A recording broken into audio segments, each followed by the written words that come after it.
Tosna yako Asante mantemu adwum tani de ema NPP oho opani Bernard Ntwibusi akon na wode atudwa chese Subin na afiso Asante Akyem North abato mpesua so se de nkofo be ka se we di party na anya de kra isan se course injunction ade edaso na so no mutwifa so ekoto abanopani echire mu se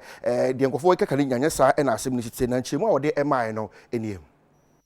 na oche awie mekire memenda no na MPP amanyoko no eto aba ede yi wo mo mbegina party na nan mu amoma kwamra hye bedwamu na ohwe constituency mienu bia na amanfo ka se wanhwe ya ema so na ye Subin no wokumase afi Asante Akyem North na no so no wo mo kire se eno so ka ema so enso ade asa constituency mienu we nyina MPP for to aba asesi ameka se yeyi nkrofo mbegina ede ama party no obepie mu wo Subin a onmonyamfo Eugene Ntwi outside Deputy Minister for Western Housing no omuyi no na mra abato ne ba awieye na ebinim ka se o na court injunction bi won tinansa se to aba efise electoral commission for kra omo amehwe abato no so na no na otitirani edema MPP amanyoko no wa Asante mantema owura Bernard Ntwibusi ako friends am trefo nhemudi no ka se sa Asante Akyem North na afi Subin no so wokumasen abato no mra kwemu na omo fa so to aba no wo se ye nokre se electoral commission for amba honom nanso party ni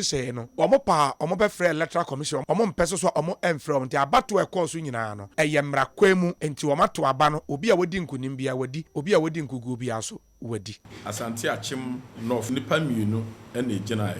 anti Kwame Apiakubi onunya 501 ena Kwadwoban Agyeman onu so nya 1 na je wo hwemu a anti Kwame Apiakubi onu so na awe ne wo Asante Akyem North ana Subin so ade a nipa mienu na gina ye incumbent MP no ono na ewe ne ye Honorable Eugene Ntwi ono na gina no ade amaye ade atie ne se sanya wo na wo kan anka minim se ye den junction dia brewo bi ye kan Asante mantem hade a Chairman Wontumi Bernard Ntwibusi akon na modema osomfo na so oyemfo ade ama MPP enti se obi eba se oba beserve obi pa me Bernard Ntwibusi akon na ababa beserve me abra esase ye call neck ye de bae no obi enu ho a oso otimi aba beserve me Chairman Wontumi me obi a me ne executives nyina no ye Ghana emradie ni di Ghana mraso epepepe MPP aba na ye to na wa unim se mra ye womu we are not in normal times the whole Asante region nyina no ye kwakoto aba wo electoral areas na electoral commission ya waso mudi nipa e de ko ba bia no a omumum na ama but sense MPP aba ne yeto ntim MPP ya constitution mu se